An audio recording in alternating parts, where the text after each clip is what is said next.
dan juga janganlah kamu mengkhianati amanah yang dipercayakan kepadamu sedangkan kamu mengetahui. Selanjutnya kita baca lagi dulu.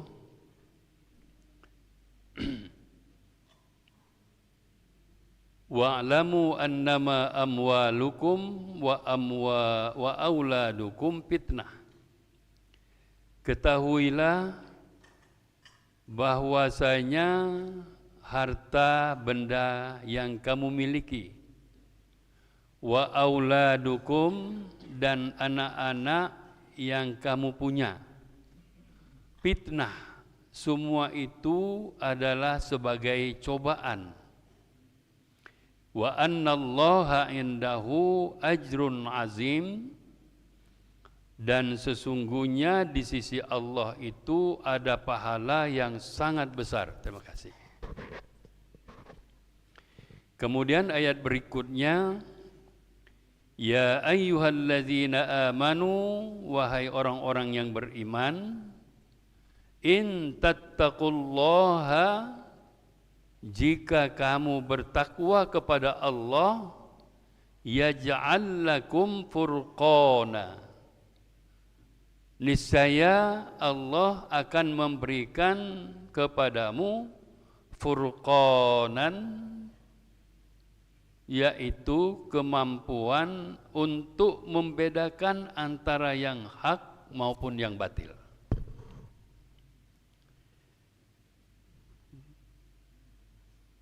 Wa yukaffir ankum sayyi'atikum, dan Allah akan menghapus darimu sayyi'atikum, segala kesalahan yang pernah kamu buat, wa yaghfir lakum, dan Allah akan mengampuni semua dosa-dosa kamu, wallahu dzul fadlil azim, dan Allah memiliki karunia yang sangat besar. Kalimat wa yukaffir ankum sayyi'atikum itu ada di surat Ali Imran ayat 192.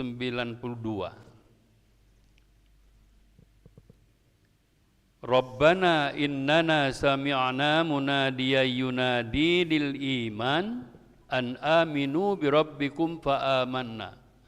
Rabbana faghfir lana dzunubana wa kaffir anna sayyi'atina wa tawaffana ma'al abrar. Jadi wa yukaffir di sini Allah akan menghapus, menghilangkan dosa-dosa kamu. Bapak Ibu hadirin yang saya hormati, kalimat yang disampaikan di dalam surat 27 ini, jangan mengkhianati Allah dan mengkhianati Rasul. Ini sebenarnya bersamaan dengan surat di dalam surat Al-Ahzab. Surat Al-Ahzab ayat 72. Kalau di dalam surat Al-Anfal ayat 27, Pak Ibar, mohon dibuka Pak Ibar. Kemudian Al-Ahzab ayat 72.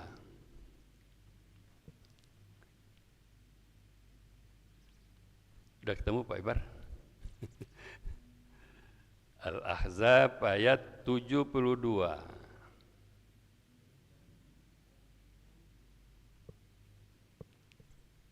Temu? Al-Ahzab ayat 72. Surat Al-Ahzab ayat 72.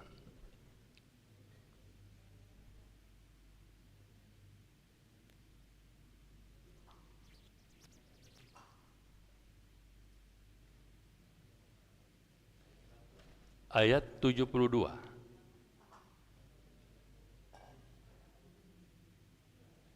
Ibu-ibu buka juga Bu, biar tahu Bu. Al-Ahzab ayat 72. Sudah ketemu? Belum?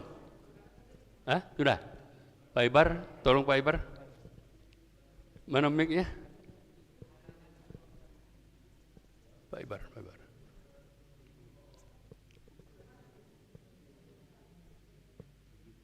Ya. Inna aradna al-amanata. Ada. Inna aradna. A'udzu billahi minasy syaithanir rajim. Bismillahirrahmanirrahim.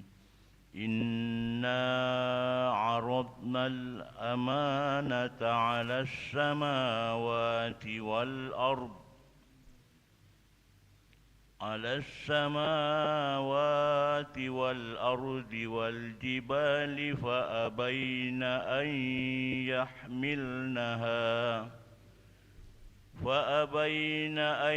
يحملنها وأشفقن منها وحملها الإنسان إنه كان ظلوما جهولا. 73 aja. ليعذب الله المنافقين والمنافقات والمشركين والمشركات ويتوب الله على المؤمنين. Cukup Pak. Jadi ayat 27 Al-Anfal ini mengkhianati Allah, mengkhianati Rasul, dan mengkhianati apa-apa yang sudah diamanatkan kepada kamu. Nah, di sini ketemunya. Di ayat 72 surat Al-Ahzab. Inna aradnal amanata, sesungguhnya kami telah mengemukakan amanat, menawarkan amanah kepada langit, kepada bumi, dan kepada gunung-gunung.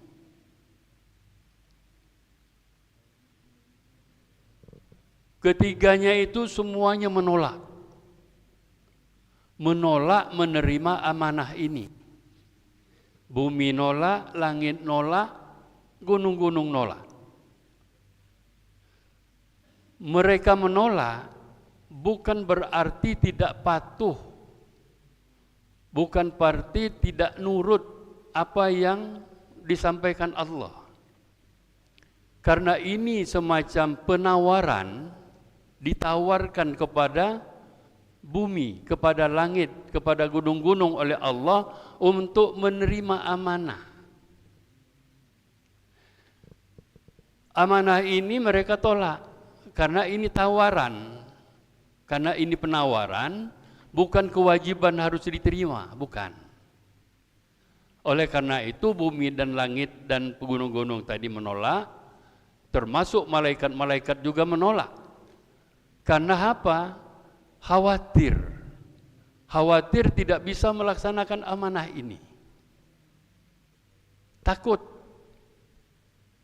kalau tidak bisa melaksanakan amanah. Akhirnya amanah ini diserahkan kepada manusia. Diserahkan kepada Nabi Adam.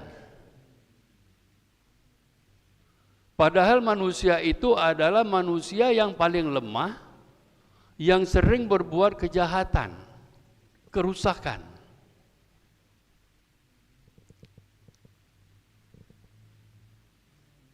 Allah menerima, dan manusia tadi menerima amanah ini walaupun terasa berat. Berat amanah ini berat. Jadi kalau tidak benar akan berkhianat, kalau benar mentaati dan menjalankan amanah itu dengan cara yang benar. Bagi mereka yang menjalankan amanah ini dengan benar, maka ia akan mendapatkan pahala yang besar. Setelah mendapatkan pahala yang besar, berarti Allah akan memberikan rahmat kepada mereka berupa surga dan kenikmatan di dalamnya. Begitu juga sebaliknya bagi orang-orang yang khianat. Jadi khianat di sini bukan hanya seperti penyerahan kepada gunung, kepada malaikat, kepada manusia tadi.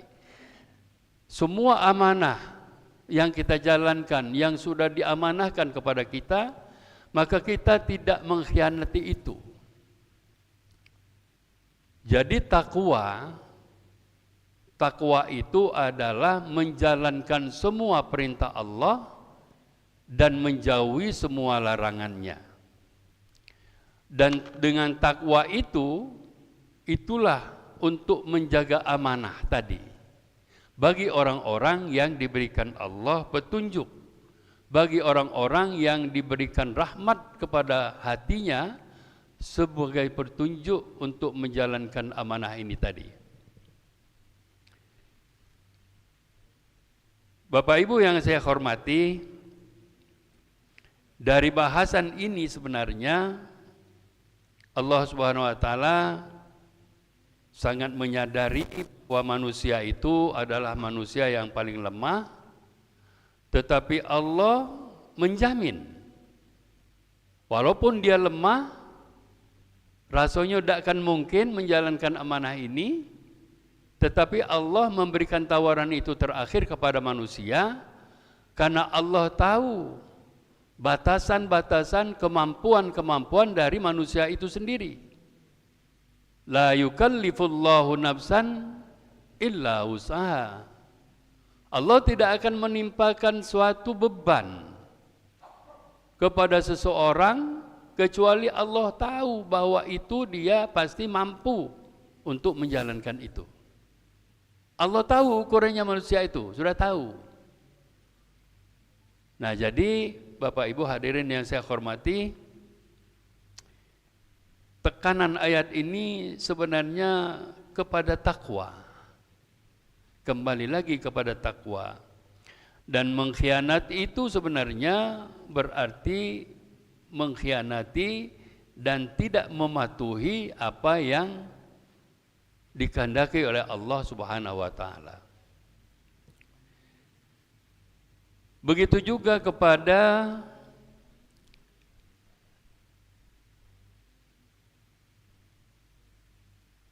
di sini ada kalimat furqan. Furqan ini itulah sebagai petunjuk hidayah. Allah memberikan furqan. Furqan ini untuk memberikan batasan pembedaan antara yang hak dengan yang batil. Nah, hidayah furqan inilah yang menjadikan kita akan bisa menjalankan ini dengan baik dan kita bisa memilah ini baik, ini tidak baik. Ya. Nah, jadi di situ furqan ini sengaja diberikan oleh Allah Subhanahu wa taala sebagai pembatas, pembeda dari apa yang harus kita pilih. Sehingga ketika kita sudah memilih yang baik, Allah akan memberikan pengampunan, penghapusan. Akan menghapus dari kamu semua kesalahan-kesalahan, mengampuni semua kesalahan-kesalahan. Jadi di dalam surat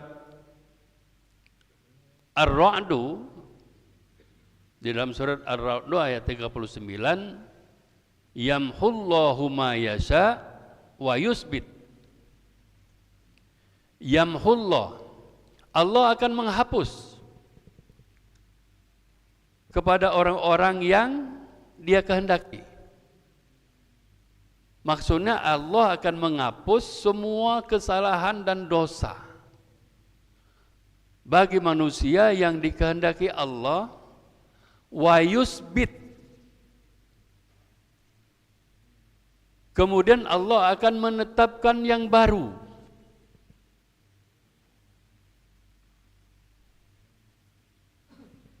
Di dalam takdir kita harus payah dengan qada dan qadar.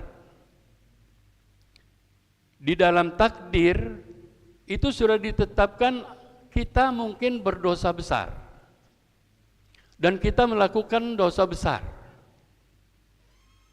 Nah, dengan proses melakukan perbuatan yang baik, melakukan perbuatan yang buruk harus diimbangi dengan perbuatan baik.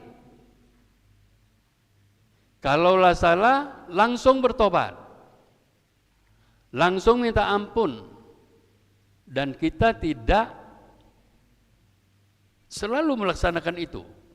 Begitu berbuat salah, sadar, langsung tobat. Jadi sholat sunat tobat itu sebenarnya harus berkali-kali dilaksanakan dalam sehari. Kalau memang kita terasa ada berbuat kesalahan, kekeliruan di dalam rumah tangga kita, terhadap istri, terhadap suami, terhadap anak-anak, kita keliru untuk mengarahkan, ya kita harus bertobat. Oh, salah tadi. Jadi Allah itu tidak merubah yang sudah ditetapkan awal, tetapi yamhullah, mengampuni dan menetapkan yang baru. Yang lama tetap tertulis, tapi menetapkan yang baru.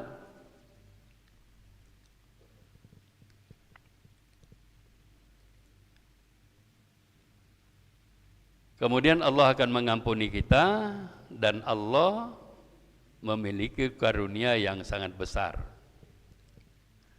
Yang sangat besar pengaruhnya untuk mempengaruhi kita untuk berkhianat itu ada dua macam, Bapak Ibu.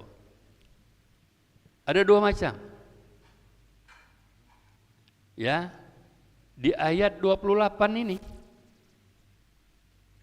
Wa'lamu annama amwalukum, ketahuilah oleh kamu, sesungguhnya harta benda kamu, wa auladukum, fitnah. Yang galak nyuruh kita khianat itu oleh anak dan harta ini. Yang seharusnya ini tidak boleh kita lakukan, kita mbek harta ini, lah jelas ini subhat, tapi masih kita ambil. Oleh ngapa? Tuntutan dari keluarga, tuntutan istri yang terlalu banyak tuntutan. Dah itu kan harus noleh ke kiri, noleh ke kanan ini nih. Sebab jamaahnya ada di kiri, ada di kanan kan. Penyebabnya ini, Pak. Orang jadi berkhianat, orang jadi korupsi, segala macam itu oleh banyak tuntutan tadi. Sehingga terjadi yang bukan hak kita ambil. Hak orang lain kita ambil. Sadar kita itu, Pak. Kita berkhianat itu sadar. Tapi tidak apalah, kagetlah. Akhirnya pada akhirnya, Pak, pada saat nanti kita mendengarkan ceramah, tidak bergerak kaki kita ini, belum bisa melangkah kaki kita ini, ditanya. Salah satunya, harta yang kamu punya itu kamu dapat dari mana? Kamu belanjakan di mana? Nah, pada saat itu timbul rasa penyesalan. Akhirnya harta yang didapat dari korupsi tadi, nak kemana naruhnya? Nak sedekah ke masjid? Terima Tuhan tak kira-kira? Nak ditaruh ke mana, Pak? Nak dibuang ke? Akhirnya barangkas dimbek uang itu, Pak. Nah, di sini, Pak, yang memicu khianat itu hanya dua macam inilah penyebabnya. Makanya innama amwalukum wa auladukum, ada juga wa azwajukum kan? Fitnah galau itu. Istri juga fitnah, suami fitnah juga. Bukan istri baik, Bu, suami juga, Bu. Kalau kebetulan istrinya pejabat sangat memungkinkan untuk mendapatkan hal-hal yang halal maupun yang subhat tadi.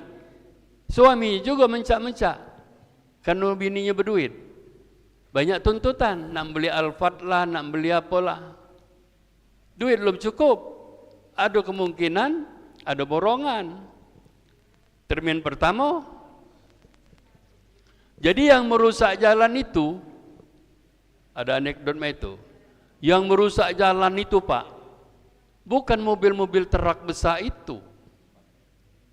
Yang merusak jalan itu adalah termin pertama Pak.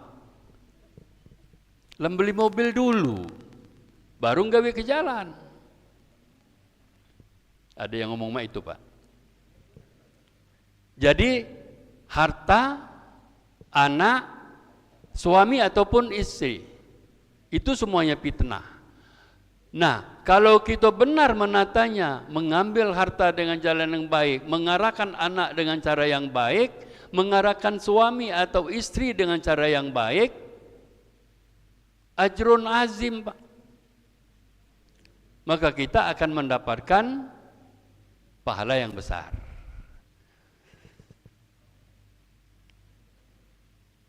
Aku kira ibar jadilah dulu ini kan pembuka baik. Sistem ngajar baik lah gitu. Sistem wong di fakultas tuh ngajar dikit, langsung lemparkan diskusi. Ujung-ujungnya habis jam kagak kan? Kira-kira itu. Ilmu Pak Yudi kita pakai. Makasih Pak. Baik. Assalamualaikum warahmatullahi wabarakatuh. Waalaikumsalam. Jadi kalau kita melihat di ayat 27 ini, kata kuncinya di sini khianat kepada Allah. Saya selalu melemparkan pertanyaan, apa yang dimaksud dengan khianat? Saya ingat, apakah ini kata orang tua-tua, kalau ingkar janji itu khianat? Ya. Jadi kalau benar yang disebut khianat itu kita ingkar janji, kalau begitu apa janji kita? Kepada Allah dan Rasul, kan jadi khianat kepada Allah dan Rasul. Ya. Apakah janji waktu kita masih di alam ruh, bahwa kita betul-betul hanya akan menyembah pada Allah, tapi kita khianat, menyembah juga kepada selain Allah, gunung-gunung, jin-jin, macam-macam selain Allah, khianat. Kemudian juga kalau kita lihat lagi setelah sebelum Adam diciptakan, kan Allah ngomong sama malaikat, inni ja'ilun fil ardi khalifah. Jadi artinya kita ini, manusia ini diciptakan Allah mulai dari Adam sampai kita sampai seterusnya. Tugas kita adalah khalifah. Itu kalau kita lihat baca di tafsir Al-Azhar Buya Hamka. Khalifah artinya itu kita memakmurkan bumi ini. Jadi kita berbuat baik. Kita mengolah bumi, bertanam, segala macam. Dia ada barang tambang yang dimanfaatkan, tidak merusak lingkungan. Jadi memang ini yang sulit ini. Di satu pihak dengan kita mengolah bumi, tambang gitu, timbul kerusakan. Ini jadi problem sekarang ini, bekas-bekas tambang, baik itu tambang timah, kalau kita lihat ke Bangka Belitung itu jadi kolam-kolam gitu, bisa dimanfaatkan apa itu? Kalau ditanam ikan tidak bisa. Oleh karena airnya itu mengandung masih ada sisa-sisa timah, itu tidak bisa ikan ini. Paling sekarang untuk wisata lah, untuk dilihat-lihat orang. Mumpung dia noleh ke situ. Itu juga bekas-bekas tambang di Freeport segala macam, gunung di ini segala macam, sampai dasar-dasar bumi segala macam begitu. Begitu juga di bekas tambang batu bara, kalau kita pergi lihat ke Muara Enim segala macam itu, daerah-daerah itu, ya terjadi kerusakan di bumi. Nah ini termasuk kita khianat ini. Kita memakmurkan masjid, khalifah fil ardi. Nah, ini barangkali jadi bahan pembahasan. Terima kasih. Mancingan. Ya, silakan. Pak Ibar. Coba dulu. Tes. Bentar. Baiklah Bapak, Ibu-ibu hadirin yang dirahmati oleh Allah Subhanahu wa taala, berkenaan dengan Al-Qur'an surah Al-Anfal ayat 27 ini menyangkut masalah sebagaimana tadi sudah disampaikan oleh Profesor Edi Mas Salim, bahwasanya ini berkenaan dengan amanat. Bahwasanya kalau kita tarik kesimpulan tentang bahasa amanat di dalam Al-Quran ini memiliki multi tafsir, termasuk tadi telah disampaikan oleh Ustadz Hambali, termasuk juga yang berkaitan dengan masalah alam semesta ini. Bahkan di dalam Al-Quran surah Al-Hasr Allah berfirman, lau anzalna hadzal qur'ana ala jabalil la ra'aitahu khashi'an mutasaddian min khasyatillah. Diamanatkan kepada gunung-gunung, kata Allah, lau anzalna, sekiranya kami turunkan hadzal Qur'an, gunung ini, Al-Qur'an ini kepada gunung, hadzal Qur'ana ala jabal la ra'aitahu khashi'an mutasaddian, maka kalian akan melihat gunung itu terpecah karena takut kepada Allah Subhanahu wa taala. Dan berkenaan dengan ayat Al-Quran surah Al-Anfal ayat 27 ini menyangkut masalah di berbagai kitab tafsir, dijelaskan tentang rasa syukur pada diri kita, tentang amanah yang telah Allah berikan, yaitu harta, anak-anak, dan lain sebagainya. Dan tentunya ketika kita kembali kepada masalah yang berkaitan dengan rasa syukur ini, pernah suatu ketika Nabi Allah Musa alaihi salam pernah bertanya kepada Allah tentang bagaimanakah caranya bersyukur. Maka Allah Subhanahu wa taala berfirman kepada Nabi Musa, "Idza arafta anna ni'ama minni raditu bidzalika minka syukra." Apabila Musa kau merasakan bahwasanya semua nikmat yang aku berikan itu berasal dariku, maka itulah yang disebut dengan bersyukur. Akan tetapi sebagaimana tadi diawali disampaikan bahwasanya sudah hilang rasa syukur, termasuk ketika diamanahi kepada kita harta kekayaan dan yang lain-lain itu. Lalu apa yang menyebabkan hilangnya rasa syukur itu? Yang pertama kata Rasulullah SAW adalah sitru ni'matal mun'im. Yang kedua adalah ya'malu fi mukhallafatil mun'im. Sitru yang pertama ni'matal mun'im ini adalah seseorang yang diberi nikmat oleh Allah Subhanahu wa taala, yang semestinya diamanatkan kepadanya agar dia mensyukuri nikmat yang telah Allah berikan itu, akan tetapi dia menggunakan nikmat yang telah Allah berikan kepadanya itu meyakini bahwasanya itu bukan bersumber dari Allah. Jadi ketika dia merasakan bahwasanya harta kekayaan ini aku peroleh dari hasil usaha, kemudian keberhasilan ini aku hasilkan dari kemampuan analisa logika kami, maka dia menafikan Allah, bahwasanya sesungguhnya Allah lah yang telah memberikan kemudahan baginya untuk mendapatkan fasilitas dunia. Berkhianat. Yang kedua yang menyebabkan hilangnya rasa syukur pada diri manusia itu adalah ya'malu fi mukhallafatil mun'im, menggunakan nikmat yang telah Allah berikan kepada mereka itu tapi tidak sesuai dengan apa yang dikehendaki dari yang memberikan nikmat, yaitu Allah Subhanahu wa taala. Inilah orang-orang yang dimaksud tidak mensyukuri nikmat Allah dengan berkhianat kepada apa yang telah Allah amanahkan kepada mereka.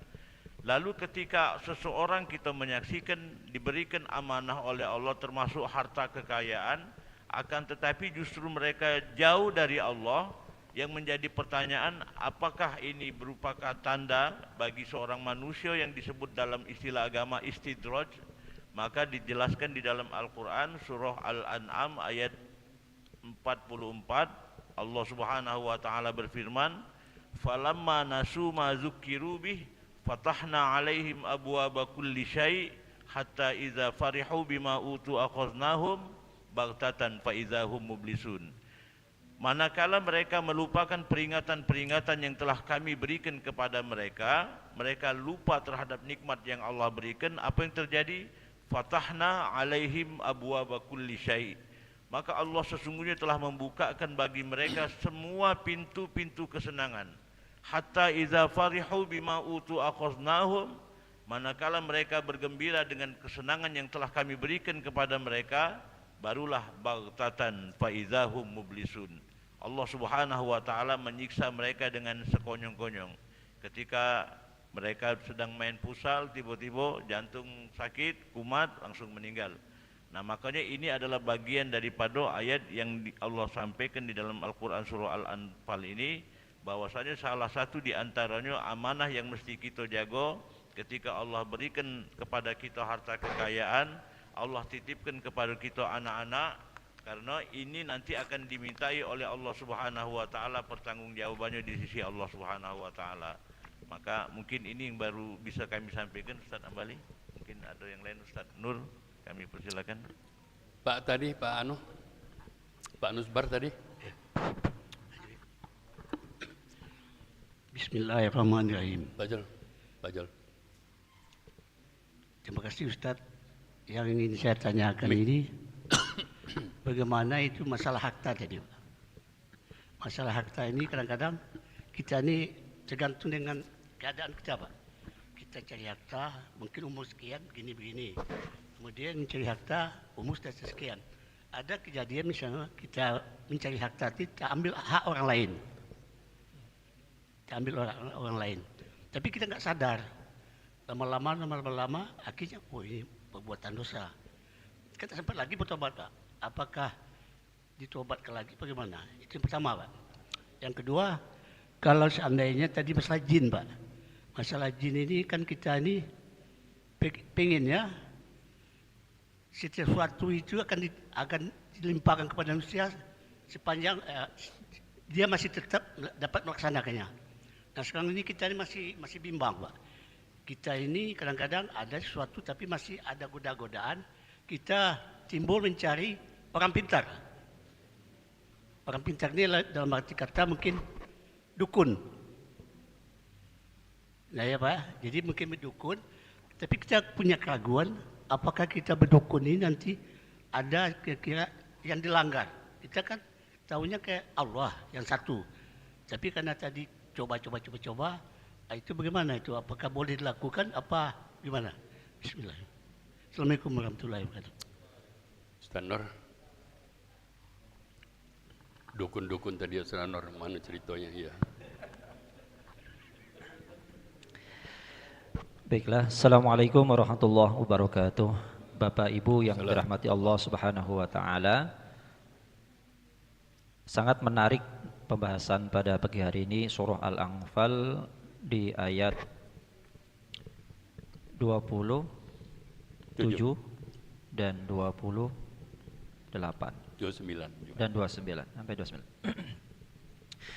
Di sini Allah Subhanahu wa taala mengkhitobkan pada ayat 37 ini untuk orang-orang yang beriman. Tentunya berarti kalau orang yang tidak beriman tidak mendapatkan khitab ini, tidak mendapatkan apa yang diperintahkan oleh Allah. Allah merintahkan kepada orang yang beriman, jangan khianati Allah, jangan khianati Rasul, dan jangan khianati amanat-amanat. Nah ini tadi Pak Profesor menanyakan mengenai tentang khianat. Khianat itu kan berarti kan lawan kata dari amanah. Lawan dari amanah. Rasul memiliki sifat amanah. Dan perlawanannya adalah khianat. Nah, amanat yang dimaksud atau khianat kepada Allah Subhanahu wa taala di sini adalah Allah memerintahkan kepada kita hamba-hambanya orang-orang yang beriman untuk ibadah, melaksanakan kewajiban-kewajiban dan meninggalkan larangan. Nah, ketika seorang hamba ini tidak melaksanakan kewajiban, berbuat maksiat, berarti dia telah berkhianat kepada Allah. Dan juga khianat kepada Rasul. Maksudnya apa? Maksudnya dia meninggalkan sunnah-sunnah Rasul. Rasulullah memberikan contoh kepada kita semua semenjak Rasul dari tidur sampai bangun Rasulullah. Itulah sunnah-sunnah Rasul. Nah, kalau kita tidak mengerjakan, maka berarti kita telah berkhianat kepada Rasul. Padahal kita sudah mengikrarkan diri bahwa kita ini orang-orang yang beriman. Kalau beriman ya otomatis kita harus merealisasikan dengan rukun-rukun iman yang ada 6. Iman kepada Allah, iman kepada malaikat, iman kepada Rasul. Kemudian, dan jangan kalian watakhunu amanatikum. Jangan-jangan kamu khianat dengan amanah-amanah kamu. Apa amanahnya? Ini hubungannya dengan manusia. Jadi kalau pertama hubungannya dengan Allah, jangan khianat kepada Allah. Kemudian jangan khianat kepada Rasul. Kemudian jangan khianat dengan amanat-amanat kalian, maksudnya adalah dengan sesama. Contoh misalnya seumpamanya urusan duniawi lah dengan antara sesama manusia, maka kita harus amanah, tidak boleh khianat. Padahal wa antum ta'lamun. Padahal kita ini tahu itu khianat, itu tidak khianat, itu amanah, itu benar, itu salah, itu tahu. Wa antum ta'lamun. Itu maksudnya. Kemudian ayat berikutnya ya wa'alamu annama amwalukum wa auladukum fitnah. Sesungguhnya harta dan anak itu fitnah. Jadi dalam Al-Qur'an itu anak itu ada 4 posisi, Bapak Ibu. Ada 4 posisi anak dalam Al-Qur'an. Yang pertama, Al-Qur'an mengatakan bahwa anak adalah penyejuk.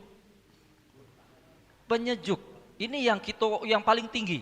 Derajat anak di sisi kita yang paling tinggi adalah anak sebagai penyejuk. Sebagaimana yang kita sering berdoa, Rabbana hablana min azwajina wa dzurriyyatina qurrata a'yun. Ya Allah, jadikanlah anak keturunan kami qurrata a'yun, penyejuk. Kalau penyejuk ya bikin adem, bikin senang. Nah, ini gambarannya adalah anak-anak yang soleh, yang taat kepada Allah, taat kepada Rasul, anak yang berbakti kepada orang tua, dan anak yang bermanfaat untuk sesama. Jadi posisi yang tertinggi anak bagi orang tua adalah anak yang menyejukkan. Kemudian yang kedua, posisi anak adalah perhiasan. Perhiasan, sebagaimana termaktub dalam surah Al-Kahfi, ya. Al-malu wal banuna zinatul hayah.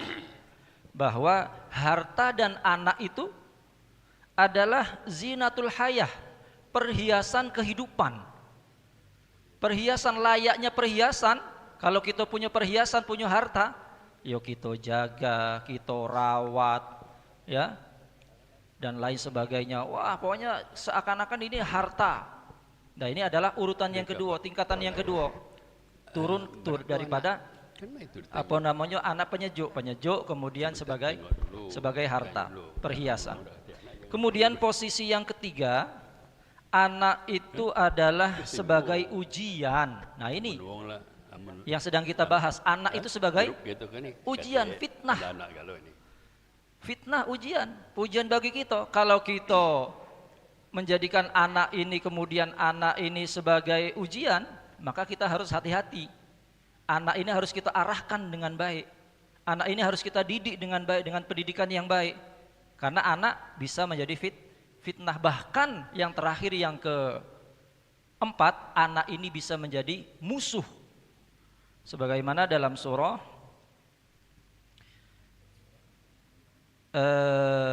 At-Taghabun boleh dibuka ayat 14.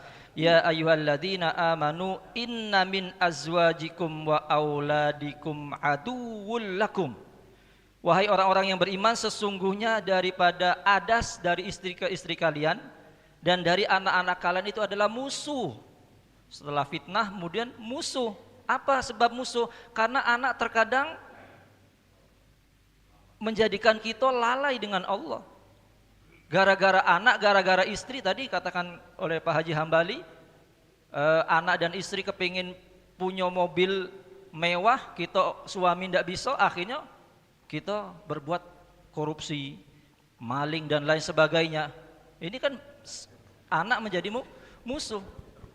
Atau penafsiran lain para ulama, ada yang mengatakan penafsiran ini sebagai musuh di akhirat. Apa musuh di akhirat? Rusak itu, Pak. Karena ketika di Parkir akhirat, di jalan. ketika anak yang tidak diarahkan oleh orang tuanya di dunia kepada arah yang baik, maka anak ini akan menuntut. Saya masuk neraka karena dulu waktu di dunia, kata anaknya, saya tidak disuruh sholat, saya tidak disuruh ngaji, saya tidak disuruh berbuat baik. Orang tua saya membiarkan saja saya, maka saya tuntut orang tua saya.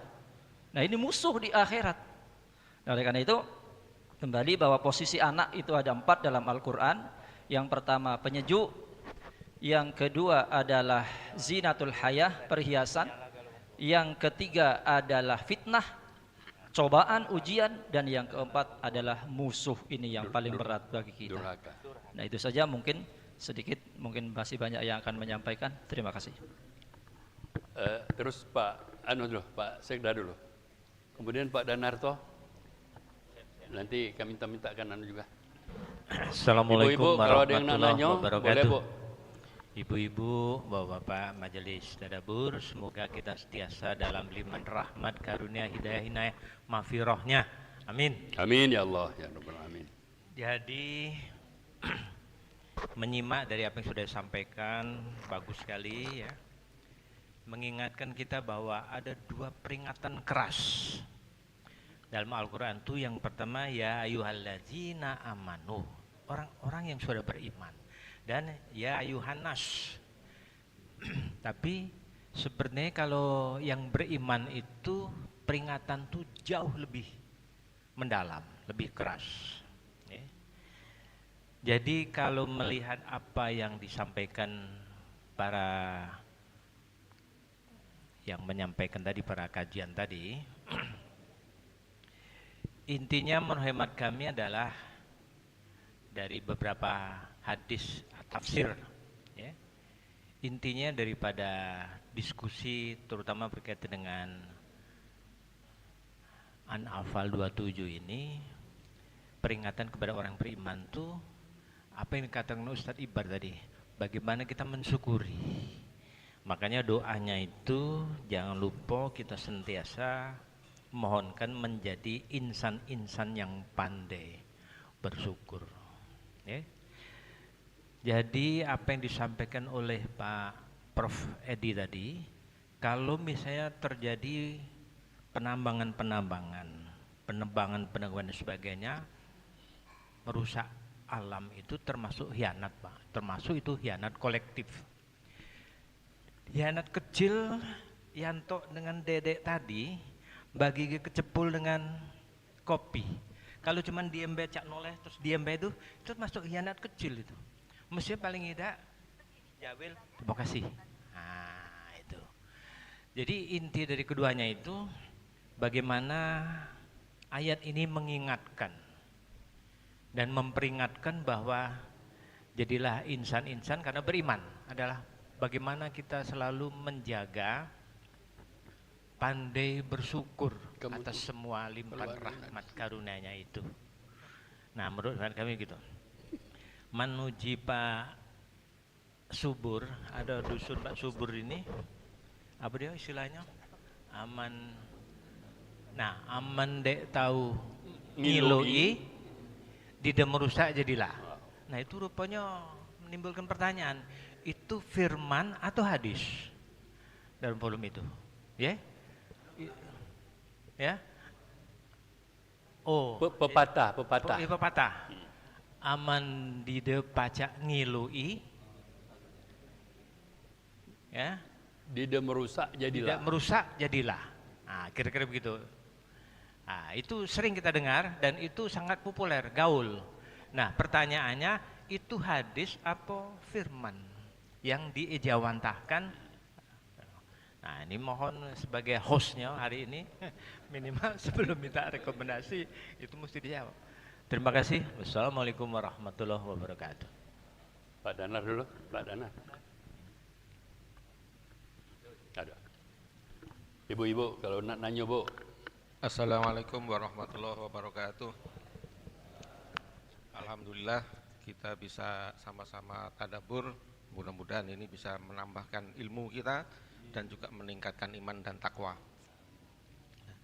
Bapak-bapak, ibu-ibu sekalian, surat Al-Anfal ayat 27 ini kalau saya buka di dalam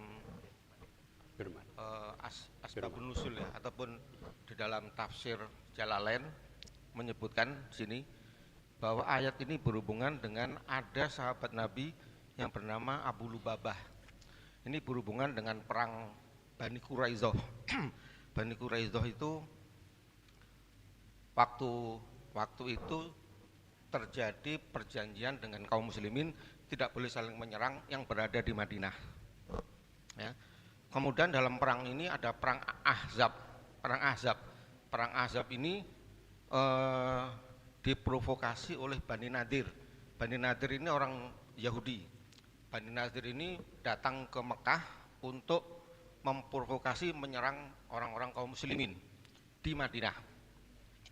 Ya, rupanya berhasil dikumpulkan sampai 10.000 lebih kaum musyrikin untuk menghancurkan kaum muslimin yang ada di Madinah. Ya. Dalam perjalanannya Nabi Muhammad, ya, Rasulullah itu berembuk dengan para sahabatnya. Kalau kita menghadapi jumlah sebesar ini, sedangkan jumlah umat Islam waktu itu nggak sampai 3.000 ya, nggak sampai 3.000, maka gimana cara menghadapinya? Kita mau keluar dari Madinah atau kita tunggu di Madinah? Kira-kira seperti itu. Ya. Dalam perjalanan Bani Quraizoh ini, orang Yahudi ini yang sudah terikat perjanjian dengan kaum muslimin, tidak boleh saling menyerang. Kemudian tempatnya itu satu kota dekat, kemudian dihasut oleh orang-orang Yahudi. Bani Nadir juga dihasut oleh orang-orang kafir musyrikin yang dari Mekah untuk membelot menyatakan perjanjian itu dibatalkan saja. Kemudian terjadi ini perang yang cukup berat, ya, sehingga Bani Quraizoh yang berada di belakang kaum muslimin itu juga ikut menyerang. Jadi dari depan diserang, dari belakang juga diserang. Ya. Nah ini cukup berat ini. Nah ketika itu ternyata keadaan berbalik, umat Islam secara ringkasnya, umat Islam itu dalam posisi menang. Dalam posisi menang ini Bani Quraizoh ini terancam akan mendapatkan hukuman yang cukup berat. Ya. Kemudian diutuslah Abu Lubabah ini yang dianggap sebagai orang-orang dekat dengan orang Yahudi, Abu Lubabah ini untuk menghakimi. Nah, di sini la takhunu ya. Ya ayyuhalladzina amanu la takhunu, kamu jangan berkhianat. Nah, ini ada hubungannya dengan Abu Lubabah, walaupun ini bentuknya ini fi'il nahi tetapi bentuknya jamak. Tetapi ini kalau di dalam kitab Asbabun Nuzul yang dikarang oleh Jalaluddin ya. Jalaluddin itu Jalaluddin Asyuti itu disebutkan bahwa ini adalah berhubungan dengan tobatnya Abu Lubabah, sehingga Abu Lubabah itu tobatnya itu dengan cara mengikat dirinya pulang ke Madinah, ya, di masjidnya itu dia mengikat badannya, kemudian tidak mau dilepas kecuali Rasulullah sendiri. Kira-kira begitu ya. Ini dari segi asbabun nuzulnya ya.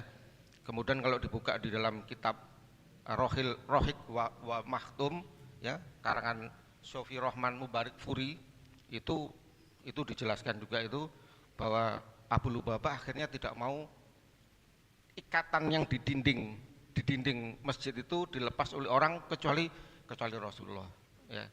Jadi saya hanya mengambil dari asbabun nuzulnya aja ini ya.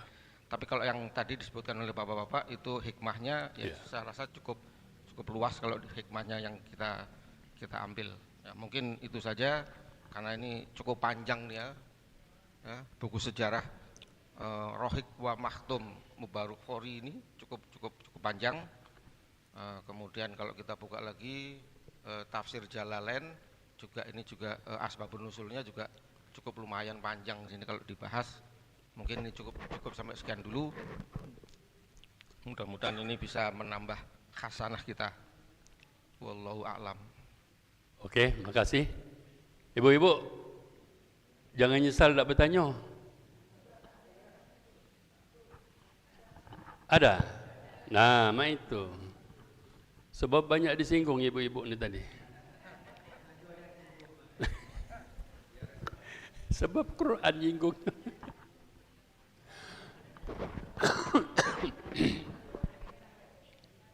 Terima kasih kepada kesempatan yang telah diberikan kepada saya menanggapin penjelasan dari Pak Edi Salim ya, Dr. Edi Salim. Kita tidak boleh kerusakan kerusakan di muka bumi. Parakan ke mulut, Bu. Kan? Menanggapin penjelasan dari Pak Edi Salim, Dr. Edi Salim, kita tidak boleh merusak di muka bumi termasuk di lingkungan. Sepertinya saya ingin bagaimana menyikapinya karena kami di lingkungan di perusahaan tersebut karena orang tua kami kerja di perusahaan itu dan menafkahi kami dari orang tua kami yang menjadi pekerja di situ. Dan kelihatannya kan pada tahu semua orang-orang bahwa itu ada kerusakan di muka bumi, tapi berlomba-lomba ingin masuk di perusahaan tersebut, termasuk ya anak saya yang ini ada kerjasama pada perusahaan tersebut. Bagaimana itu Pak menyikapinya? Selama ini memang kami menikmati dari hasil kerusakan tersebut, ibarat kasarnya itu. Terima kasih Pak kesempatan ini, ya kami ingin penjelasannya sedikit. Terima kasih. Baik, makasih Ibu. Ibu apa tadi? Bu Kurnia. Oh, Ibu Kurnia, Ibu. Baik, Bapak Ibu. Masih ada lagi, Bu? Ada, silakan. Diselesaikan ada, Bu? Ada, ya. Sebab di dalam surat yang ke-28 ini, makanya tadi ditekankan ibu-ibu harus bertanya. Ya, ayat 28, wa'lamu annama amwalukum wa auladukum fitnah. Kemudian di dalam surat At-Taghabun tadi, innama, apa tadi, Nur? Innama amwalukum wa auladukum wa azwajukum fitnah. Jadi 3 macam ini yang fitnah ini. Azwajukum itu, Bu, istri, amun jika milanang nih. Begitu juga ibu-ibu ngatukan kami ini apa? Azwajukum juga kan? Jadi bukan ibu-ibu baik disalahkan, itu bukan. Suami dan istri, pasangan. Nah, kalau di antara pasangan ini nanti akan menyebabkan kita berbuat khianat, atau anak-anak kita, atau harta benda kita yang akan kita miliki, nah itulah yang harus kita hati-hati. Itulah yang nak kita hati-hati itu. Jangan bertentangan dengan doa, sebagaimana anak ada 4 macam tadi. Rabbana hablana min azwajina. Pertamanya azwajina, istri atau suami. Rabbana hablana min azwajina wa zurriyatina. Kalau zurriyat itu ya semua keturunan kita. Qurrata ainun, qurrata ayun. Wa ja'alna lil muttaqina imama. Nah, sebagai suami harus menjadi panutan. Nah, oleh karena itu khianat yang dimaksudkan Prof. Edi Salim, sebab amanah ini diberikan Allah pada alam ruh ini, Pak. Gunung, bumi, langit, semuanya tidak sanggup, maka ini diserahkan kepada manusia di alam roh. Sama dengan ngapo kita diciptakan ini, ngapo ke dunia ini, supaya kita menyembah Allah dengan pengakuan alastu bi rabbikum qalu bala syahidna yaumil roh, di pada waktu alam roh. Nah, oleh karena itu semua penyimpangan menduakan Tuhan, ya. Pertanyaan Pak Nusbar tadi, kalau kira-kira mendatangi orang-orang pintar, mungkin duit kita ni tadi ditilep uangnya tak tahu kita siapa,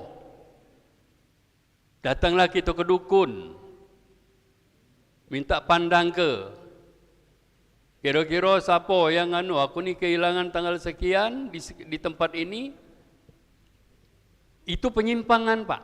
Itulah khianat kepada Allah. Itu harus dihindari. Ada ilmu yang diajarkan oleh ulama, innahu ya'lamul jahra wa ma yakhfa. Nur, pediarti itu Nur. Innahu ya'lamul jahra wa ma yakhfa.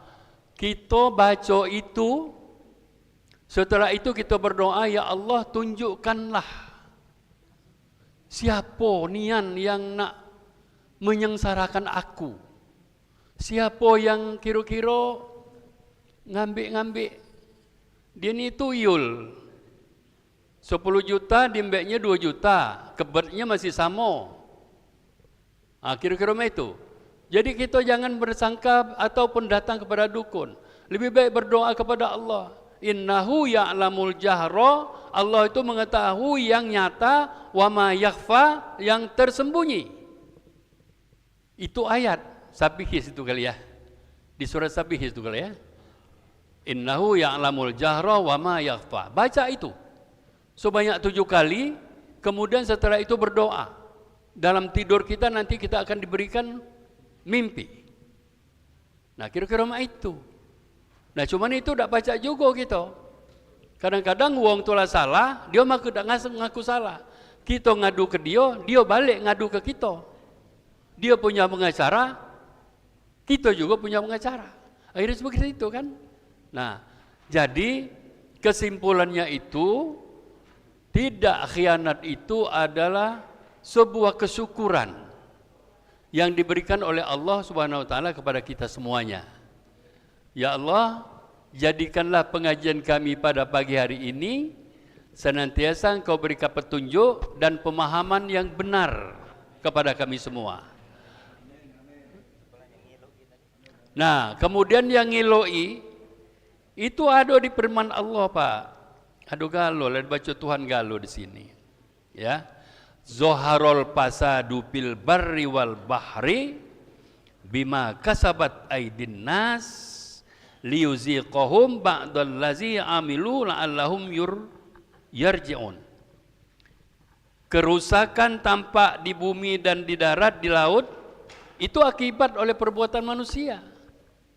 Sawah ditimbun, retensi ditimbun, akhirnya rumah kita banjir. Kemudian ditebang, digunduli, gunung digunduli. Nah, itu kan merusak. Itu tandanya kalau kita memang nak melakukan sesuatu, jangan sampai merusak.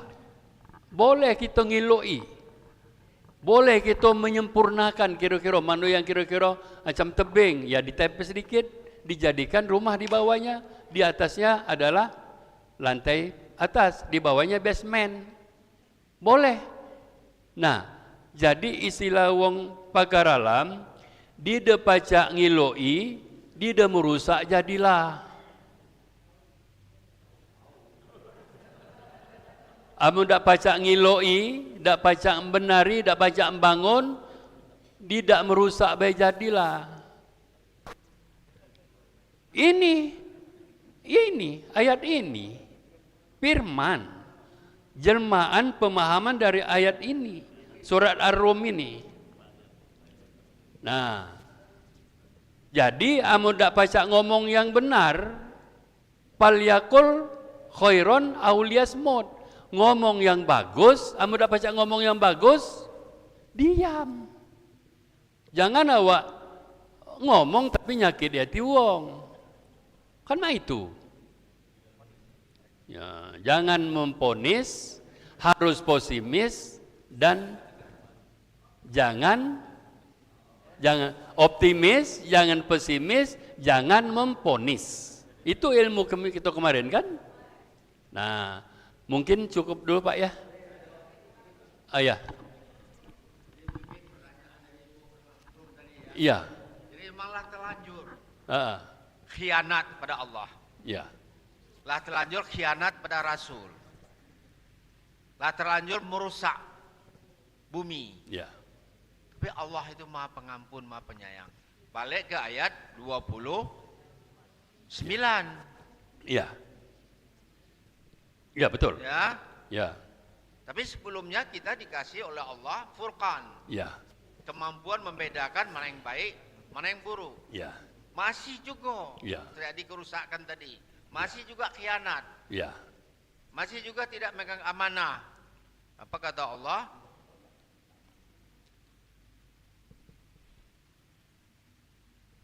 Wa yukaffir ankum sayyi'atikum. Dan Allah akan menghapus, Ya. cover, Ya. menutup, Cover. Ya. menghapus kesalahan-kesalahan itu dengan syarat tobat. Jangan Mengakui diulangi. dosa-dosamu. Ya. Dia bertobat, jangan diulangi lagi. Ya. Masuk lampau, masuk itu mudo, Ya. cerita Pak Sahab tadi macam-macam lah. Gawe gitu waktu mudo dulu. Ya dak, namanya pegawai negeri. Ya dak, namanya penjabat. Biaya ukur. Ya. Lah jelas itu Ya. khianat pada Allah. Ya. Cuma Allah Maha Pengampun. Allah Ya. akan mengampuni, mengcover, Ya. menutupi. Asal kita minta Ya. ampun. Ya. Sesungguhnya Allah itu memiliki karunia yang besar. Ya. Sebesar apapun dosamu, sebesar apa lautan, lagi lautan itu ampunan Allah lebih besar. Ya. Cuma lah jelas salah, tidak perlu minta ampun. Nah itu Ya. Ya, itulah yang Neraka itulah. azab yang pedih. azab ini. Jadi ujungnya itu Pak di surat Ar-Ra'du wa yamhullahu ma yasha wa yusbit. Allah itu akan menghapus bagi orang yang dia kehendaki, dia tobat. Dia sudah sadar, akhirnya dia sadar Pak, walaupun nyimpang-nyimpang tadi. Nah, akhirnya dia bertobat, wa yusbit, Allah akan menetapkan yang baru untuk dia. Yang menetapkan yang baru itu karena dia bertobat. Berarti dia diterima tobatnya, kira-kira begitu. Optimis. Ya, jangan bikin baru lagi. Jadi optimis, jangan pesimis. Harus husnudzon kepada Allah. Wallahul muwaffiq ila aqwamit thoriq. Wassalamualaikum warahmatullahi wabarakatuh. Allahumma arhamna bil Qur'an waj'alhu lana imaman wa nuran wa hudan wa rahmah. Allahumma zakkirna minhu ma nasina wa 'allimna minhu ma jahilna warzuqna tilawatahu ana al-laili wa atrafan nahar waj'alhu lana